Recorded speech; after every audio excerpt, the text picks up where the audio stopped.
Hello and welcome to our channel the complete फुना समस्त को स्वागत करछम चैनल को।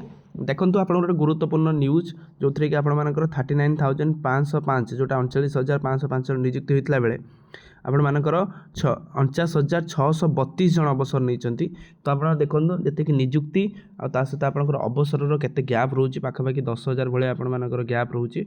तो से विषय देखा तो वीडियो को स्टार्ट करवा। माननीय मंत्री आपर विधानसभा यहाँ आपंकर आउ जो कि देखार यहाँ जिन रोचे कौ डिपार्टमेंट आटा कि सब डिपार्टमेंट कि देखा। वीडियो को स्टार्ट करने पूर्व समस्त बहु मात्रा वीडियो शेयर करेंगे, चैनल को सब्सक्राइब करेंगे। देखो राज्य में सरकार विभिन्न विभाग में जी संख्यक नियुक्ति होती अधिक संख्यक अवसर ग्रहण कर संख्या दृष्टि देखिले गत 3 वर्ष में नियुक्ति हार ठार प्राय 10,000 चाकरी सरकारी कर्मचारी अवसर ग्रहण कर। निश्चित रूपे यहाँ आपर SME school and mass education department हो, हेल्थ एंड फैमिली वेलफेयर हो, यहाँ हूँ यही एक गुरुत्वपूर्ण तथ्य मुख्यमंत्री मोहन चरण माझी गृह को फेब्रुआरी 23 में प्रदान कर।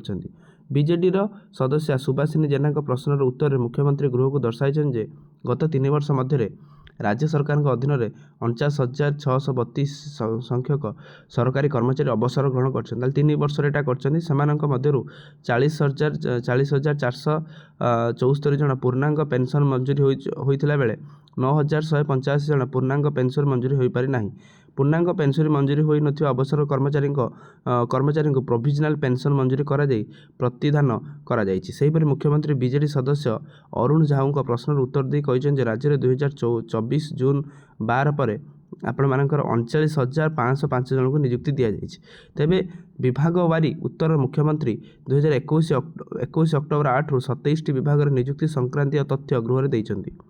अन्य पक्षरे मुख्यमंत्री कहते जो सरकारी कर्मचारी विरोध में विजिलेंस मामला, अपराधिक मामला, विभागीय मामला, श्रृंखलागत और अन्य मामला विरोध रही से सरकारी कर्मचारी को पूर्णांग पेंशन प्रदान विलंब होउछि।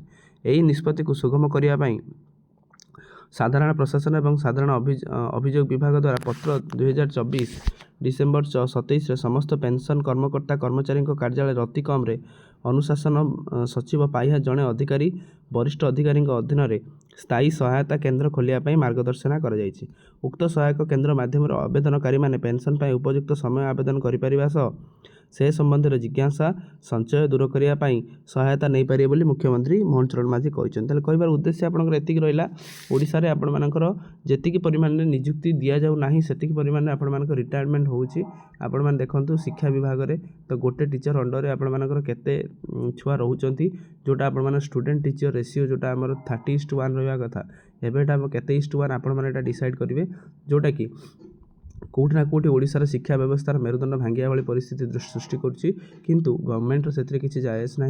गवर्नमेंट आपण मानकर जेते पिला माने आंदोलन हो कि जहाँ भी हो पिला माने जहाँ भी कले माननीय मुख्यमंत्री शुणुना से जिनसटी कारण जो 20,000 पोस्ट आम आगु को आशा कर जूनियर टीचर बा असिस्टेंट टीचर 7,000 प्लस आपण मानकर एसएसबी डिजिट जो पोस्टा से पर्यटन तार कौन किसी डाटा ना।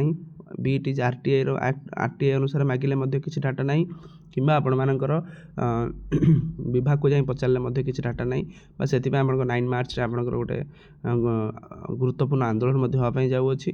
तेणु देखार अच्छी से आंदोलन फल केमती कौन आसूँ किंतु गवर्नमेंट प्रति सचेतन रहा निहाती गुरुत्वपूर्ण। गवर्नमेंट आशायी मानकर इमोशन आशायी मानकर भावना सहित टी बुझा निहाती गुरुत्वपूर्ण कारण जी परिमाण में जब अवसर नौ से परिमाण नियुक्ति दि नजिव ताल आपर सिस्टम बहुत गैप रो गैपटा को फिलअप करा बहुत कष्ट जोटा आम देखुं 49,000 नियुक्ति पाखापाखि एसएमई रु आपण मानकर तार बिग क्रंचटा थी एसएमई डिपार्टमेंट रे बा school and mass education department रे बहुत सारा टीचर रिटायर्ड करुँच प्रति मास। तेणु देखिबार अच्छी माननीय मुख्यमंत्री केमती डील करें आपण मानकर नुआ पोस्ट आसुच्छी बहुत जल्दी आम आशा करा आसो जहाँद्वारा कि आप समस्त जो आशा और आकांक्षाटा पूरण हो पार। वीडियो भल लगी बहु मात्रा शेयर करेंगे, चैनल को सब्सक्राइब करेंगे जहाँद्वारा कि वीडियो नेक्स्ट अपडेट आप बाहर पहुँच पार। थैंक यू, देखा आप नेक्स्ट वीडियो।